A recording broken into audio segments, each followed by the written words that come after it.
Hi friends, నేను మీ RV Prasad. మీరు చూస్తున్నారు R V Prasad tech channel. Friends, ఈ రోజు మన వీడియోలో ఫోన్ పే ద్వారా మనం ఎప్పుడైనా అమౌంట్ ట్రాన్స్ఫర్ చేయాలనుకున్నప్పుడు కొంతమందికి పేమెంట్ ఫెయిల్డ్ అని చెప్పేసి ఇలా మనకు రావడం అయితే జరుగుతుంది అనమాట. ఇక్కడ ఏమి ఇచ్చారంటే, you are reached the UPI payment limit set by your bank, please try again after 24 hours అని చెప్పేసి ఇలా ఒక మెసేజ్ అనేది రావడం జరుగుతుంది. ఇలా మెసేజ్ వచ్చినప్పుడు ఏంటంటే 24 hours వరకు అమౌంట్ అనేది ట్రాన్స్ఫర్ చేయడానికి కుదరదు. అలాంటప్పుడు ఏంటంటే చాలా మంది కంగారు పడుతుంటారు అనమాట. ఈ వీడియో మీరు కంప్లీట్ గా చూసినట్లయితే ఓన్లీ 2 minutes లో మీరే ఓన్ గా ఈ ప్రాబ్లం అనేది సాల్వ్ చేసుకోవచ్చు అనమాట. వీడియో అయితే ఎక్కడ కూడా స్కిప్ చేయకుండా ఎండ్ వరకు చూడండి, క్లియర్ గా అర్థమవుతుంది. ఇటువంటి టిప్స్ అన్ని కూడా మన యొక్క బ్లాగ్ వెబ్సైట్ లో కూడా నేను పోస్ట్ చేస్తుంటాను. మన బ్లాగ్ వెబ్సైట్ వచ్చేసి rvprasadtech.com అని చెప్పేసి మీరు దీని మీద క్లిక్ చేసినట్లయితే డైరెక్ట్ గా మన యొక్క సైట్ అనేది ఇలా ఓపెన్ అయిపోతుంది. ఇందులో నుంచి కూడా మీరు డైరెక్ట్ గా ఇక్కడ 3 lines మీద క్లిక్ చేసినట్లయితే బ్యాంక్ రిలేటెడ్ అని చెప్పేసి కనిపిస్తుంది. ఇక్కడ బ్యాంక్ రిలేటెడ్ సంబంధించినటువంటి అన్ని పోస్ట్ కూడా ఇక్కడ నేను పోస్ట్ చేయడం అయితే జరుగుతుంది. ఇవన్నీ కూడా మీరు చదివి మీకు యూజ్ అయినటువంటి పోస్ట్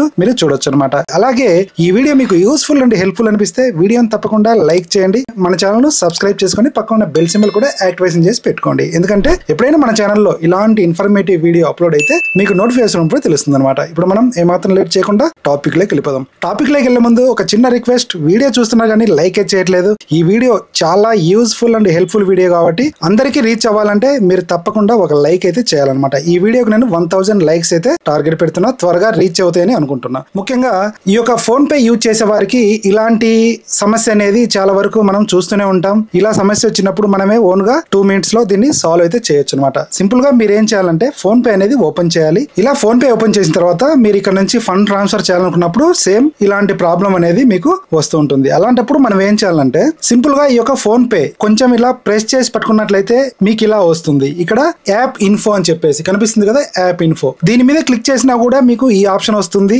లేదంటే ఈయన మీ మొబైల్లో సెట్టింగ్స్ ఉంటుంది కదా, ఈ యొక్క సెట్టింగ్స్ మీద క్లిక్ చేయాలి.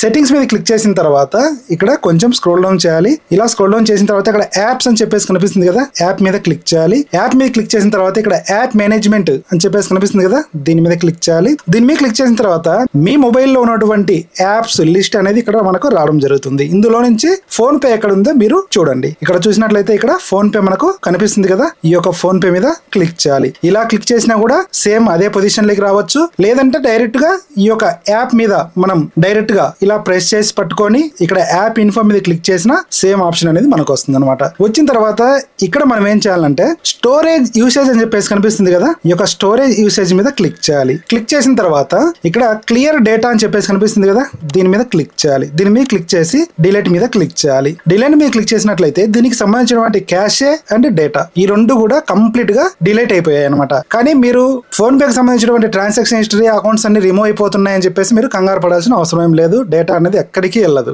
మీకు నేను ప్రాక్టికల్ గా చూపిస్తున్నా, ఇది లైవ్ సెషన్ అనమాట. ఎందుకంటే ఇప్పుడు నేను యూజ్ చేసే ఫోన్ పే లో కూడా కంప్లీట్ గా రిమూవ్ అయిపోయి ఉంటది. తర్వాత వచ్చేసి మీరు ఏం చేయాలంటే సింపుల్ గా బ్యాక్ రావాలి. బ్యాక్ వచ్చిన తర్వాత ఇక్కడ అన్ఇన్స్టాల్ అని చెప్పేసి కనిపిస్తుంది కదా, అన్ఇన్స్టాల్ మీద క్లిక్ చేయాలి. అన్ఇన్స్టాల్ మీద క్లిక్ చేసిన తర్వాత ఇక్కడ do you want to uninstall this app, okay మీద క్లిక్ చేయాలి. ఓకే మీద క్లిక్ చేసినట్లయితే ఇప్పుడు ఈ యొక్క ఫోన్ పే కి సంబంధించినటువంటి కంప్లీట్ ఇన్ఫర్మేషన్ అనేది ఈ యొక్క మొబైల్ నుంచి రిమూవ్ అయిపోయింది అనమాట. ఇప్పుడు మనం ఏం చేయాలంటే ఇందులో ప్లే స్టోర్ అనేది ఓపెన్ చేయండి. ఇలా ప్లే స్టోర్ ఓపెన్ చేసిన తర్వాత ఇక్కడ మనం ఏం చేయాలంటే సింపుల్ గా ఇక్కడ సెర్చ్ బార్ లో ఇలా ఫోన్ పే అని మనం సెర్చ్ చేసిన వెంటనే ఇలా మనకు ఫోన్ పే యాప్ అనేది వస్తుంది కదా. ఈ యొక్క ఫోన్ పే యాప్ ను మనం ఇక్కడ నుంచి ఇన్స్టాల్ చేయాలి. ఇలా కంప్లీట్ గా ఇన్స్టాల్ చేసిన తర్వాత ఇక్కడ ఓపెన్ అని చెప్పేసి కనిపిస్తుంది కదా, ఓపెన్ మీద క్లిక్ చేయాలి. ఓపెన్ మీద క్లిక్ చేసిన తర్వాత ఇప్పుడు మనం ఏం చేయాలంటే ఈ యొక్క ఫోన్ పే కి లింక్ అయినటువంటి మొబైల్ నెంబర్ అనేది ఇందులో ఉంటుంది కదా, ఈ యొక్క మొబైల్ లో SMS బ్యాలెన్స్ అనేది ఉండాలి. ఇదైతే ప్రతి ఒక్కరు గమనించాలి. ఇక్కడ చూజ్ ఏ ఫోన్ నెంబర్ అని చెప్పేసి కనిపిస్తుంది. అంటే ఈ మొబైల్ లో 2 సిమ్లు ఉన్నాయంటే 2 సిమ్ల నెంబర్లు ఇక్కడ మనకు కనిపిస్తున్నాయి. కొంతమంది కనిపించకుంటే మీరు మాన్యువల్ గా కూడా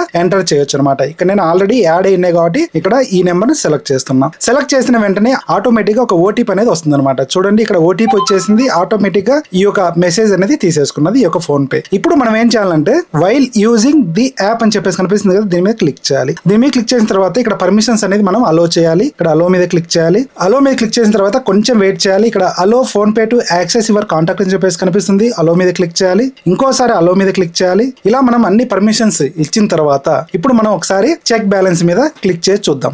ఇక్కడ చూసినట్లయితే చూడండి, నా ఎన్ని అకౌంట్స్ అయితే ఉన్నాయో అన్ని అకౌంట్స్ కూడా ఇక్కడ మనకు రావడం అయితే జరిగింది అనమాట. అంటే మనం ఫోన్ పే లో ఇంత ముందు ఏదైతే అకౌంట్స్ అవన్నీ మనం యాడ్ చేసామో అవన్నీ కూడా సేమ్ యాజ్ టీజ్ గా వచ్చాయి అనమాట. ఇక్కడ నుంచి మనం బ్యాలెన్స్ చెక్ చేసుకోవచ్చు, ఇక్కడ నుంచి ఫండ్ ట్రాన్స్ఫర్ చేయొచ్చు అనమాట. ఎందుకంటే ఇంత ముందు మనకు ఈ పాపప్ మెసేజ్ వస్తున్నది కదా, పేమెంట్ ఫెయిల్డ్ అని చెప్పేసి. నేను ఈ ప్రాబ్లం అనేది నేను ప్రాక్టికల్ గా ట్రై చేశాను, అందుకోసం అని చెప్పేసి ఇది నేను స్క్రీన్ షాట్ చేశాను అనమాట. ఎందుకంటే నాకు 2-3 డేస్ నుంచి ఇదే ప్రాబ్లం వస్తున్నది. నేను ఇలాగే ఈ ప్రాసెస్ ద్వారానే ఈ ప్రాబ్లం సాల్వ్ చేశాను అనమాట. 100% వర్క్ అయింది. ఇప్పుడు మనం ఈ యొక్క ఫోన్ పే నుండి ఫండ్ ట్రాన్స్ఫర్ చేయొచ్చు, బ్యాలెన్స్ కూడా చెక్ చేసుకోవచ్చు అనమాట. ఇప్పుడు సింపుల్ గా దీని మీద క్లిక్ చేసి బ్యాలెన్స్ అనేది చెక్ చేసుకోవచ్చు. ఇక్కడ చూసినట్లయితే బ్యాలెన్స్ అనేది మనకు రావడం జరిగింది. తర్వాత ఇక్కడ నుంచి మనం అమౌంట్ అనేది ఎవరికైనా కూడా ఫండ్ ట్రాన్స్ఫర్ అనేది చేయొచ్చు అనమాట. ఇంత ముందు 1000 గానీ 2000 ఎంత అమౌంట్ ట్రాన్స్ఫర్ చేయాలన్నా కూడా పేమెంట్ ఫెయిల్డ్ అని చెప్పేసి వస్తున్నది కదా. ఇప్పుడు పేమెంట్ ఫెయిల్డ్ అనే ఆప్షన్ అనేది రాదనమాట. మీరు డైరెక్ట్ గా అమౌంట్ అనేది ట్రాన్స్ఫర్ చేయొచ్చు. మీరు ప్రాక్టికల్ గా ట్రై చేయండి, మీకు వర్క్ అవుతుందా లేదంటే వర్క్ కావట్లేదా ఏ విషయం నాకు కామెంట్ సెక్షన్ లో తెలియజేయండి. ఫ్రెండ్స్, ఈ వీడియో ద్వారా మీకు